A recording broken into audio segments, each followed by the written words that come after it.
Assalamu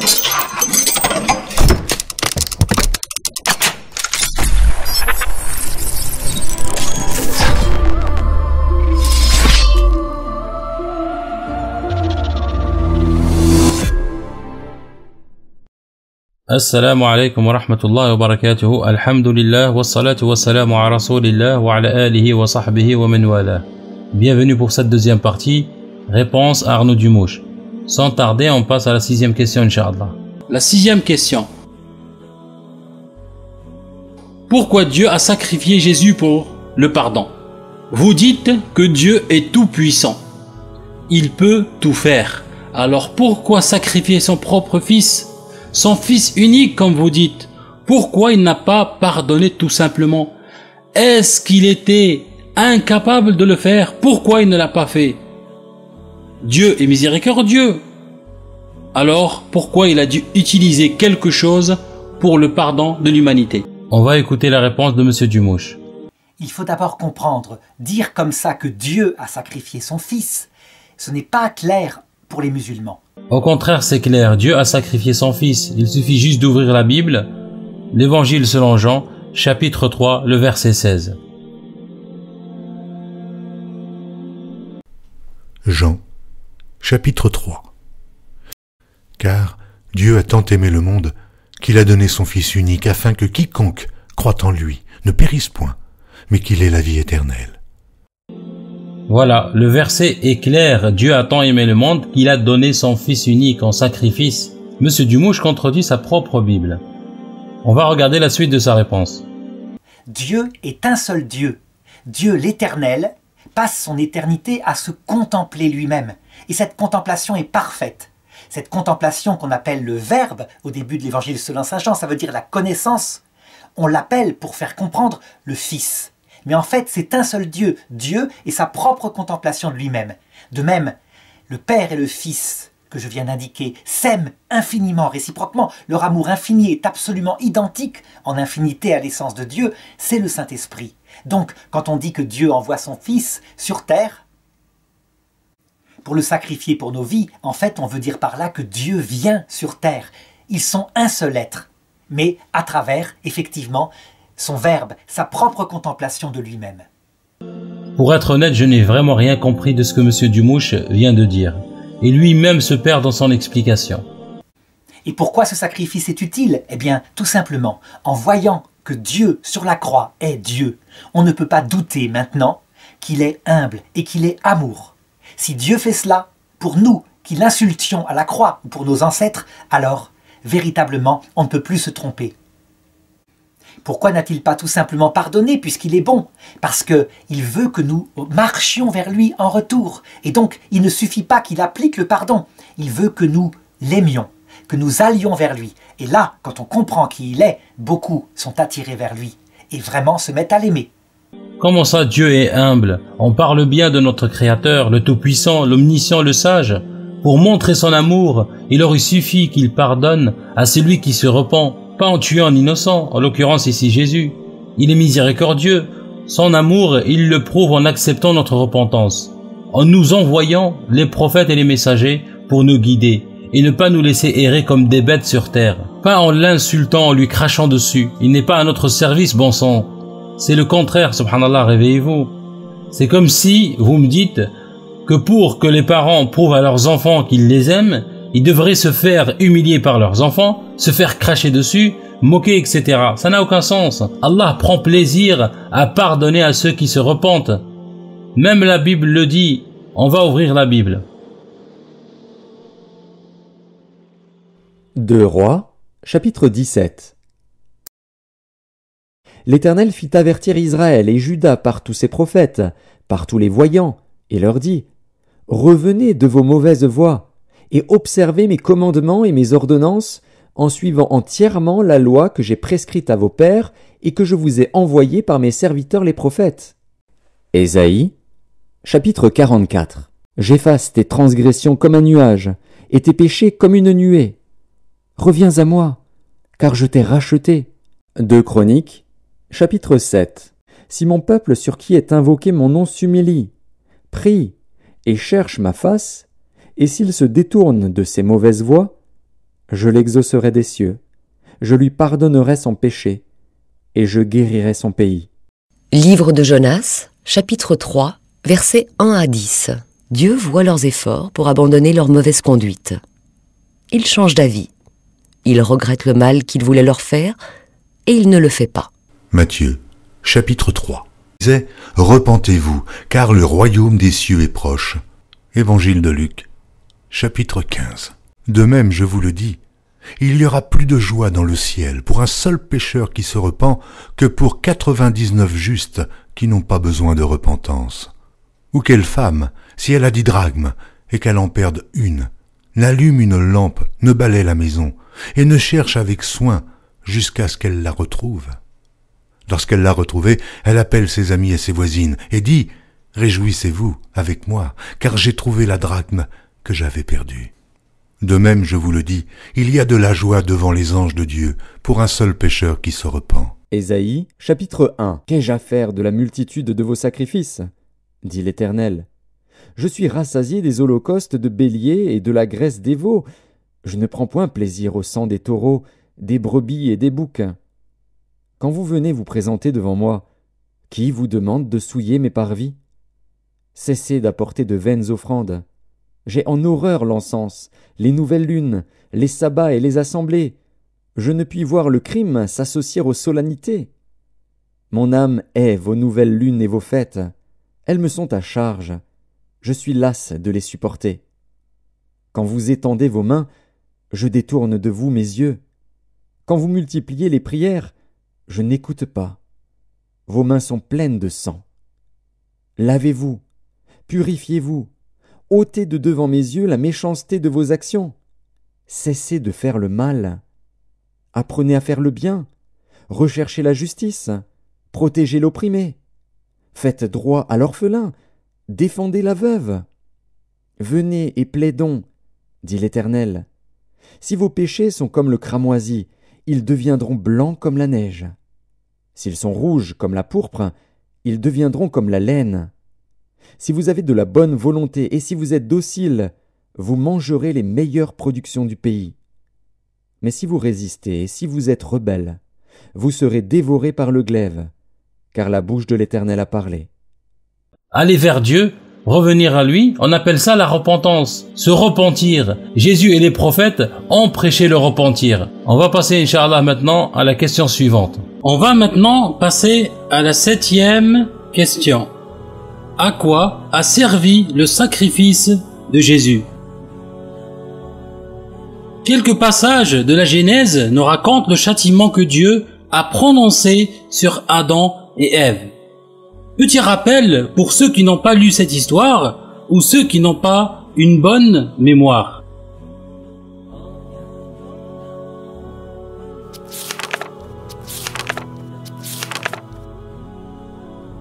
La Genèse, chapitre 3.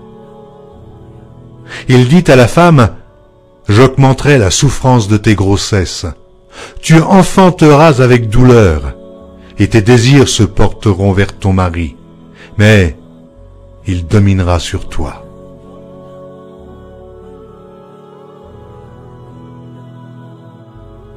Il dit à l'homme, « Puisque tu as écouté la voix de ta femme, et que tu as mangé de l'arbre au sujet duquel je t'avais donné cet ordre, tu n'en mangeras point, le sol sera maudit à cause de toi. C'est à force de peine que tu en tireras ta nourriture tous les jours de ta vie. Il te produira des épines et des ronces, et tu mangeras de l'herbe des champs. C'est à la sueur de ton visage que tu mangeras du pain, jusqu'à ce que tu retournes dans la terre d'où tu as été pris, car tu es poussière, et tu retourneras dans la poussière. » Alors comme vous avez vu ici, et on va faire un résumé, les châtiments prononcés sur la femme, l'augmentation de la souffrance de ses grossesses, elle l'enfantera avec douleur. Ses désirs se porteront vers son mari, et il dominera sur elle. Les châtiments prononcés sur l'homme, le sol sera maudit à cause de lui. C'est à force de peine qu'il en tirera sa nourriture tous les jours de sa vie. Il lui produira des épines et des ronces. Il mangera de l'herbe des champs. C'est à la sueur de son visage qu'il mangera du pain jusqu'à ce qu'il retourne dans la terre. Voilà le résumé des châtiments aux punitions prononcées par Dieu à l'égard d'Adam et Ève. Mais Jésus est venu pour effacer ce péché. Vous dites que son Père l'a sacrifié pour le pardon. Alors pourquoi les châtiments sont toujours là? Pourquoi l'homme chrétien et la femme chrétienne qui ont accepté Jésus et son sacrifice sont toujours sous le coup de ce châtiment? La femme chrétienne souffre toujours en donnant naissance comme toute femme. L'homme chrétien souffre toujours aussi et il mange à la sueur de son front. Pourquoi le châtiment ou les châtiments sont toujours là malgré le pardon? On va écouter maintenant la réponse de M. Dumouche. C'est vrai, rien n'est changé, en apparence on continue de souffrir. Ça veut dire que le sacrifice de Jésus, pour le moment, n'enlève pas les peines, et pour une raison simple. Comme je l'ai dit, son but est que nous répondions à son amour par un amour, y compris dans les épreuves de la vie avec nos frères qu'ils ne connaissent pas encore. De cette façon-là, en souffrant avec lui, parfois, nous façonnons notre cœur pour être un jour capable de le voir face à face, et aussi pour aimer nos frères, ayant affiné notre amour. Alors, si j'ai bien compris, le sacrifice n'a servi à rien, puisque les peines sont prononcées à cause du péché d'Adam et de Ève, et que ce péché est pardonné par le sacrifice de Jésus. Mais les sentences restent. Alors, le sacrifice de Jésus n'a servi strictement à rien. On passe à la question suivante. On passe maintenant à la 8e question. Qui est le Dieu de l'Ancien Testament? Vous dites que Jésus est Dieu et qu'il a apporté la paix et l'amour. Mais quand on vous sort quelques versets qui contredisent cela, surtout dans l'Ancien Testament, je donne des exemples ici. Ézéchiel, chapitre 9. Tuez, détruisez les vieillards, les jeunes hommes, les vierges, les enfants et les femmes. Mais n'approchez pas de quiconque aura sur lui la marque. Et commencez par mon sanctuaire. Ils commencèrent par les anciens qui étaient devant la maison. Psaume 137. Heureux qui saisit tes enfants et les écrase sur le roc.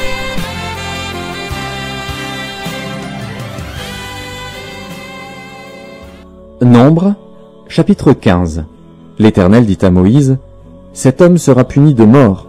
Toute l'assemblée le lapidera hors du camp. » Et l'Ancien Testament en est rempli. Vous refusez et vous rejetez les versets en disant « Ça c'est l'Ancien Testament, ça compte plus ». Alors, ma question est, qui était le Dieu de l'Ancien Testament? Est-ce un Dieu intérimaire? Ce n'était pas Jésus? Qui il était? Toutes les confessions chrétiennes reconnaissent que le Dieu de l'Ancien Testament est le même, c'est Jésus-Christ, c'est le Dieu qui s'est fait homme. Il y a eu une hérésie qui a disparu au début de l'Église qui a dit non, c'est un Dieu du mal, tandis que Jésus est le Dieu du bien. Non, c'est le même. Et Dieu ne change pas. Ce qui change, c'est l'homme. Lorsque Dieu, qui veut sauver tous les hommes, applique les efficaces recettes pour essayer que l'homme affine son cœur peu à peu et devienne saint. Quand il a affaire à un homme dur, cet homme dur interprète les épreuves qui lui arrivent comme étant une vengeance de Dieu. Et donc, il applique durement ce qui vient de son cœur dur. Lorsque l'homme est devenu juste, par exemple dans l'islam, certains musulmans sont justes, d'autres, au contraire, sont durs. Eh bien, il considère que les malheurs qui arrivent viennent de la justice de Dieu pour les péchés. Il interprète comme cela. Est-ce que Dieu a changé? Est-ce qu'il n'y a pas plus de sacrifices ou moins pour les musulmans ou les chrétiens? Non, c'est la même chose. Mais quand quelqu'un est devenu disciple du Christ et qu'il vit les mêmes croix, alors il comprend que c'est le Père, ce bon Père qu'est Dieu, qui est en fait en train d'éduquer son cœur pour le sauver de l'orgueil, augmenter en lui son désir et faire qu'il participe avec lui au salut de tous les hommes. Il suffit d'ailleurs, pour le comprendre, de regarder, c'est une analogie, le comportement du pape François.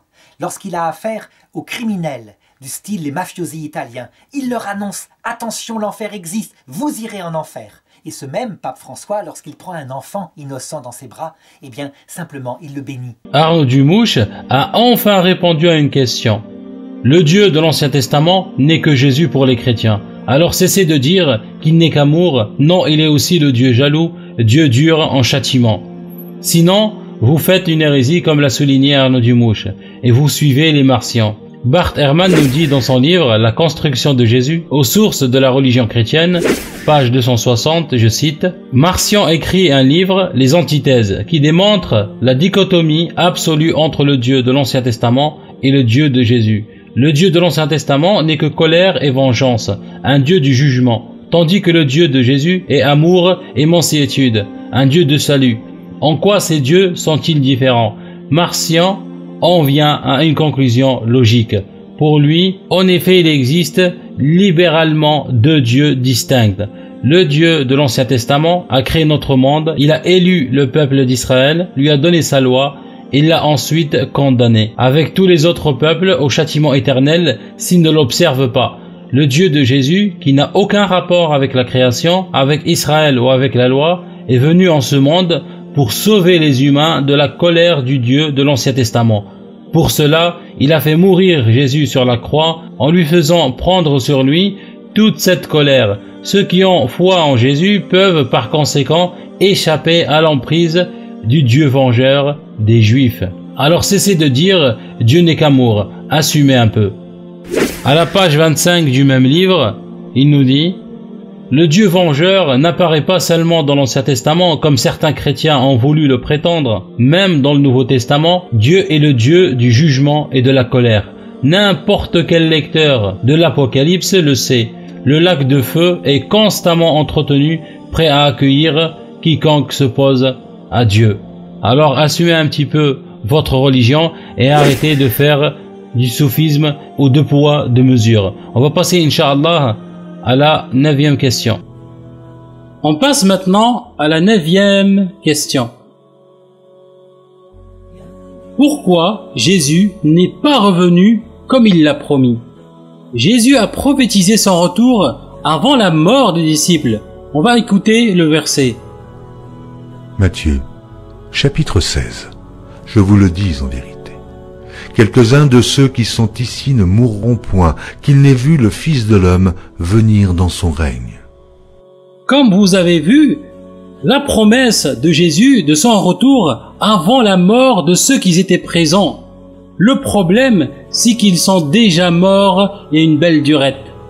Sauf si vous connaissez quelqu'un qui a encore plus de 2000 ans et en plus qu'il était présent à ce moment-là. En fait, Jésus est revenu.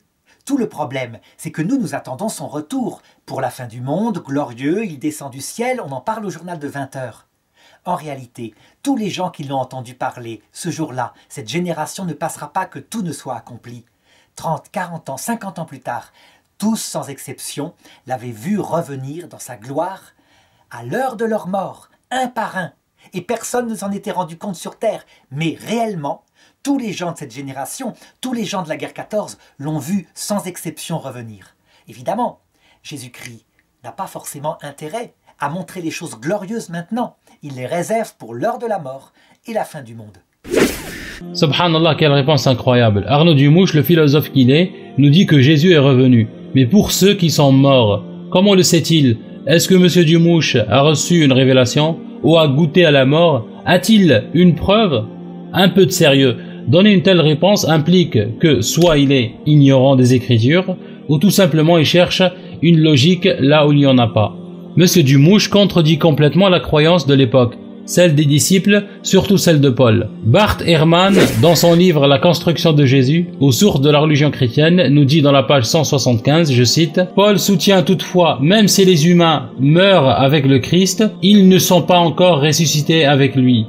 Les fidèles ne ressusciteront avec lui qu'au moment où il redescendra des cieux dans sa gloire. La résurrection sera alors physique, ceux qui sont déjà morts dans le Christ ressusciteront et ceux qui vivent toujours verront leur corps se transformer dans la gloire.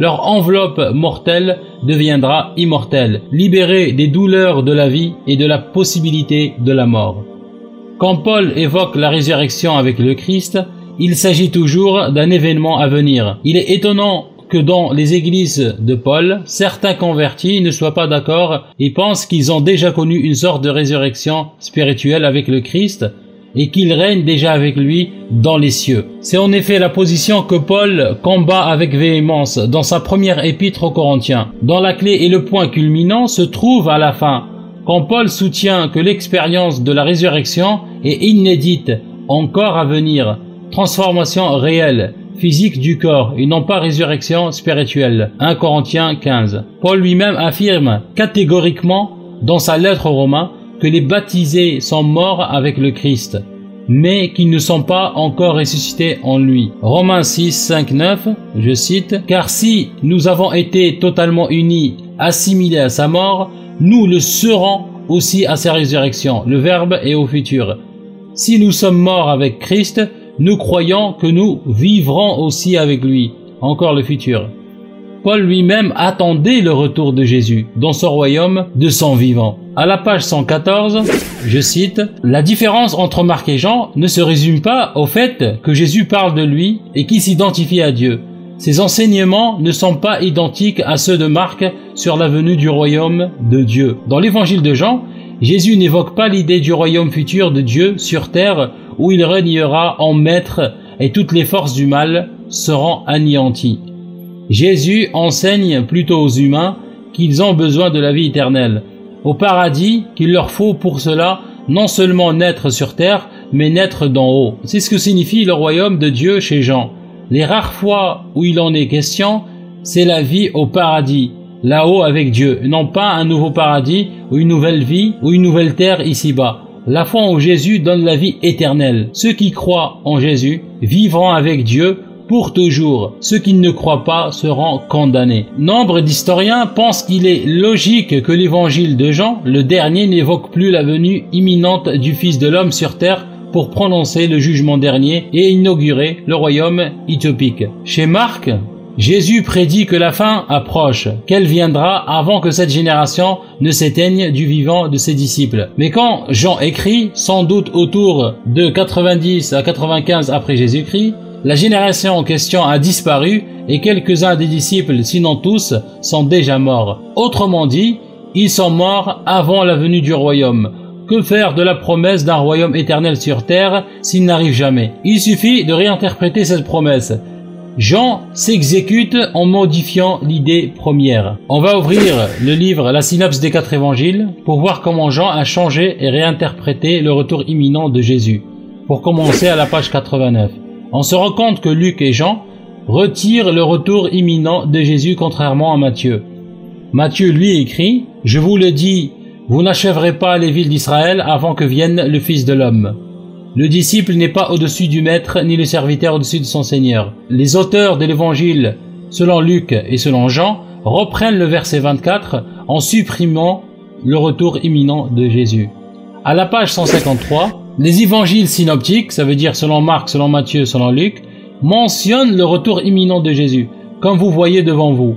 Matthieu écrit au verset 28 chapitre 16, « En vérité je vous le dis, il en est d'ici présents qui ne goûteront à la mort, qu'ils ne voient le Fils de l'homme venant en son royaume. » Pareil pour l'auteur de l'évangile selon Marc, le verset 1 du chapitre 9. « En vérité je vous le dis, qu'il en est d'ici présents qui ne goûteront à la mort et qui ne voient le royaume de Dieu venu en puissance. » Même chose pour l'auteur de l'évangile selon Luc, le verset 27 du chapitre 9. « Je vous le dis vraiment, il en est d'ici présents qui ne goûteront pas à la mort, qu'ils ne voient le royaume de Dieu. » Le problème, c'est que la promesse ne s'est pas réalisée.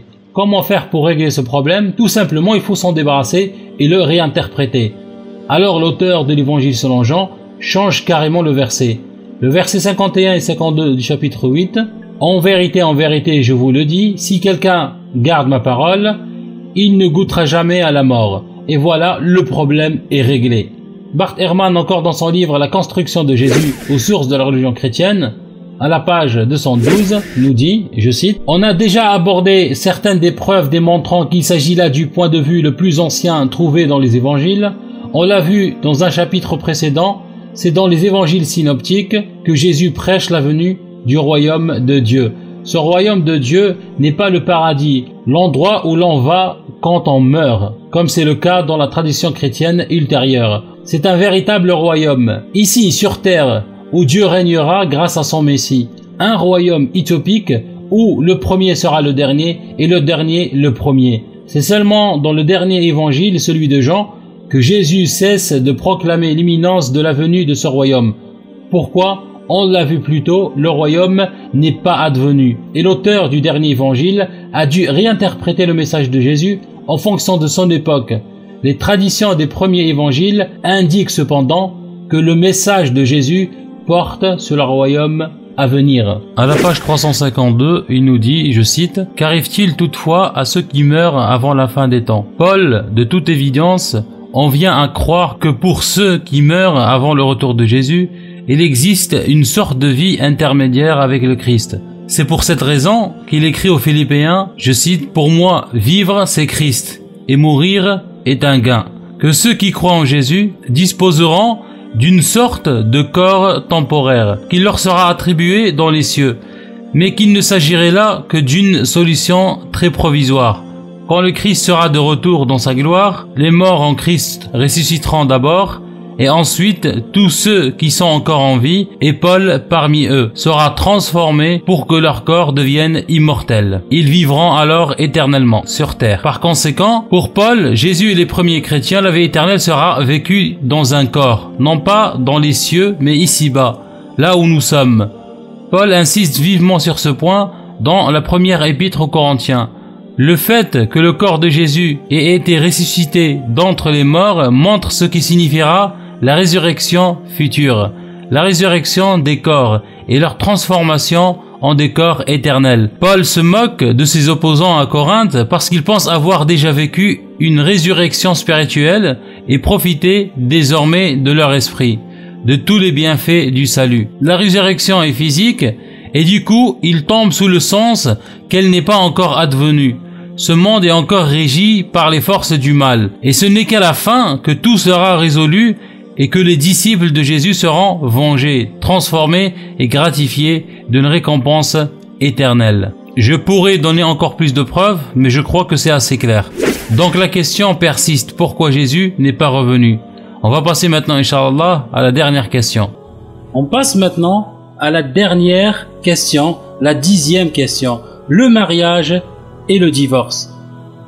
Mais avant de poser la question, il est préférable de faire un petit rappel de ce que Jésus a dit sur ce sujet.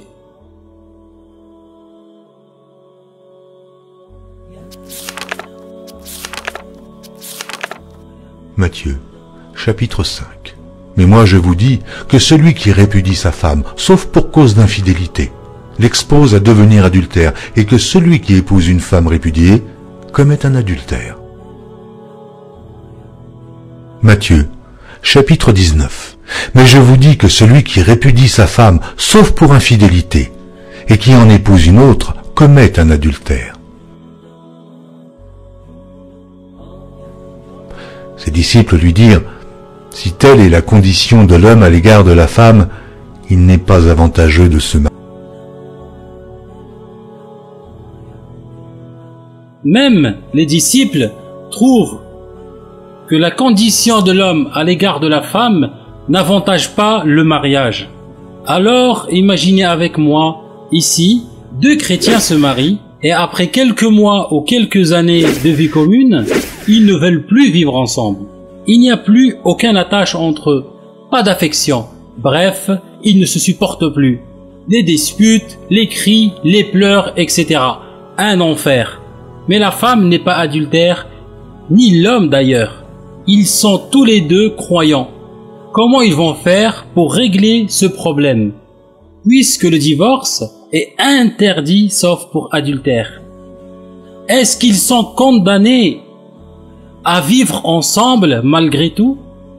Ou ça les pousse à commettre un adultère pour se débarrasser de l'autre? Quelle est la solution? En Égypte, par exemple, les Coptes orthodoxes souffrent de cette situation. Il y en a qui sont encore mariés mais séparés depuis des années, sans possibilité de divorce. Il y a eu même des violences. Ils sont tellement désespérés qu'ils se convertissent à l'islam pour avoir le droit de divorcer. Fin mai, Marwan Williams a gagné sa bataille judiciaire. La justice égyptienne lui a accordé le droit de se remarier. Marianne Williams est un chrétien copte divorcé. Cette victoire judiciaire va à l'encontre des dogmes de sa religion. C'est difficile pour moi de faire appliquer le jugement. Je ne peux pas obliger l'Église à se conformer à la décision de justice. Juste après le verdict, l'Église et le patriarche ont fait des déclarations où ils disaient qu'ils n'étaient pas obligés d'appliquer ce jugement. Ils sont clairs là-dessus, ils refusent de l'appliquer. Face à la décision de la justice, les plus hautes instances de l'Église copte brandissent les instructions de l'Évangile. Les conditions pour le divorce et le remariage sont très strictes et hors de question que la justice civile se mêle des affaires de la religion. Autoriser les chrétiens coptes divorcés à se remarier, ce n'est pas une question juridique, c'est une question religieuse qui ne peut pas être retirée à l'Église. En Égypte, les chrétiens coptes représentent 10% de la population dans un pays en majorité musulman. Pour bénéficier du divorce, certains coptes n'hésitent pas à se convertir à l'islam. Mais chrétiens coptes ou musulmans, en Égypte, le mariage civil n'est de toute façon reconnu que s'il y a aussi mariage religieux. Le mariage civil serait la solution à beaucoup de problèmes. Moins de pression sur l'Église copte, qui ne serait plus sur la défensive sur les questions du divorce. Moins de pression aussi pour le gouvernement, qui est actuellement considéré comme hostile à l'Église. Pour l'heure, légaliser le mariage civil n'est pas à l'ordre du jour. À moins d'un changement de constitution, le mariage en Égypte risque d'être longtemps encore, avant tout, un mariage religieux. La seule solution, c'est de transgresser la loi de l'Évangile. Même l'Église en Europe refuse de marier des divorcés. Alors quelle est la solution? Renseignez-vous sur les Coptes 38. C'est un mouvement en Égypte qui demande qu'on applique la loi islamique concernant le divorce. On va voir la réponse de Arnaud Dumouche. Le mariage catholique est un mariage sacramentel. Ça veut dire qu'un couple qui est fait véritablement comme Dieu le veut est témoin, dit saint Paul, de ce qui se passe entre Dieu et notre âme. Question: est-ce que Dieu nous abandonne quand nous le trahissons, quand nous l'abandonnons? Réponse: non. Même en enfer, quand quelqu'un a choisi, parce que c'est ça l'enfer pour un catholique, la personne s'y met librement et méprise le Christ à l'heure de la mort. Quelqu'un a choisi l'enfer, s'il se repentait, ce qui n'arrive jamais tant la liberté est parfaite au moment de ce choix, Dieu lui pardonnerait. Eh bien, le sacrement de mariage chrétien, Dieu veut qu'il représente pour tout le monde de manière visible cette fidélité qui se passe quoi qu'il arrive, pour le meilleur et pour le pire. Et c'est vrai, vous dites, personne ou peu de gens arrivent à le vivre quand il y a trahison de l'autre.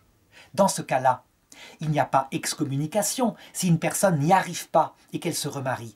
L'Église lui demande, parce qu'elle n'est plus témoin dans son mariage de ce que je viens de dire, de ne pas communier à la messe. Elle ne peut plus recevoir les sacrements, mais elle n'est pas excommuniée, elle doit aller à la messe. Simplement, elle prend l'attitude du pauvre qui dit « Seigneur, je comprends bien ton appel à être le sacrement de ce qui se passe par rapport à Dieu, mais je n'y arrive pas. » Alors elle repart bénie, parce que Dieu ne résiste pas à un cœur humble. La preuve que je n'invente pas cela, il y a la parabole du publicain. Dans Luc chapitre 18, verset 13, il y avait un homme au temple qui priait Dieu, un pharisien, et qui disait « Seigneur, regarde comme je suis bien, je jeûne comme il le faut, je fais tous les rituels. Je ne suis pas comme ce publicain, ce collecteur d'impôts pour les Romains. » Et le publicain, lui, était au fond de la synagogue et priait en disant « Seigneur, je suis un pauvre type, je fais comme je peux, aie pitié de moi. » Les deux revinrent chez eux, mais le publicain partit béni, parce que celui qui s'abaisse, Dieu le relève.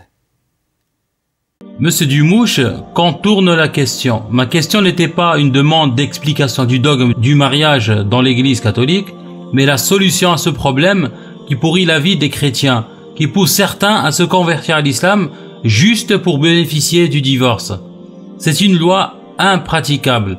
Raymond Brown, qui est reconnu comme un des meilleurs spécialistes mondiaux du Nouveau Testament, professeur émérite d'études bibliques à New York, il a reçu plus de 30 distinctions des universités catholiques et protestantes dans le monde, président de plusieurs sociétés d'études bibliques aux États-Unis et en Europe.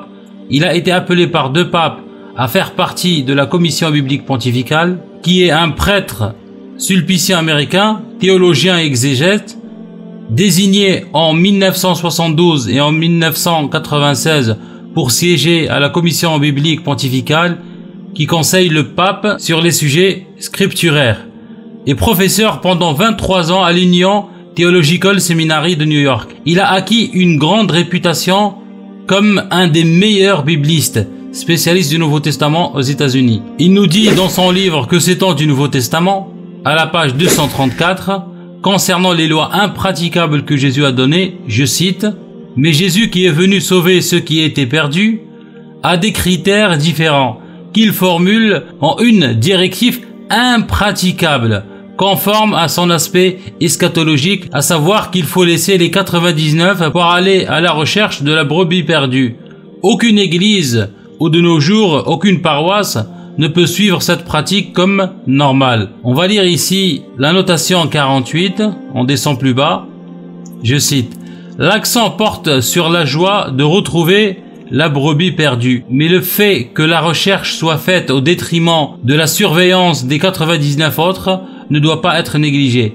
Parmi d'autres directives de ce genre, ça veut dire la directive impraticable, 5.32, pas de divorce. 5.39.40, tendre l'autre joue. Laissez celui qui prend votre veste prendre aussi votre manteau, etc., etc. Ça veut dire ici, c'est une loi impraticable, impossible à pratiquer. Parce qu'on est des êtres humains. On ne sait pas à l'avance. On peut se tromper. On peut tomber sur une mauvaise personne, etc.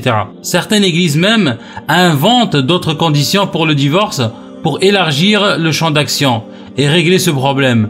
Le pape François va publier bientôt un document intitulé Amoris Laetitia, excusez mon italien, qui devra être publié le 8 avril 2017. Deux questions notamment ont focalisé l'attention et suscité les discussions les plus vives.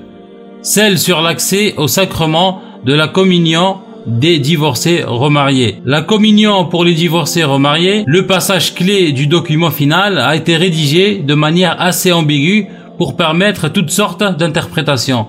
Le texte propose aux prêtres des critères de discernement, c'est-à-dire d'examen des situations individuelles concrètes, pour éventuellement permettre à certains divorcés remariés d'être davantage intégrés à la vie de l'Église, en faisant la lecture lors de la messe, en proposant le catéchisme, etc. Le document ne dit pas explicitement que cette intégration au cas par cas peut aller jusqu'à l'accès à l'Eucharistie, mais ne l'exclut pas non plus. Voilà, il y a un réel problème pour les chrétiens divorcés. Arnaud Dumouche, encore une fois, ne répond pas à la question. Voilà, cette vidéo touche à sa fin. J'espère qu'elle était profitable. Je remercie Monsieur Arnaud Dumouche pour sa participation et je le réinvite à venir en discuter sur le Paltalk. Je vous dis à la prochaine fois, Inch'Allah. D'ici là, prenez soin de vous. Alhamdulillah, alladhi bi ni'matihi tatimmu s-salihat. والصلاة والسلام على رسول الله وعلى آله وصحبه ومن والاه. السلام عليكم ورحمة الله وبركاته.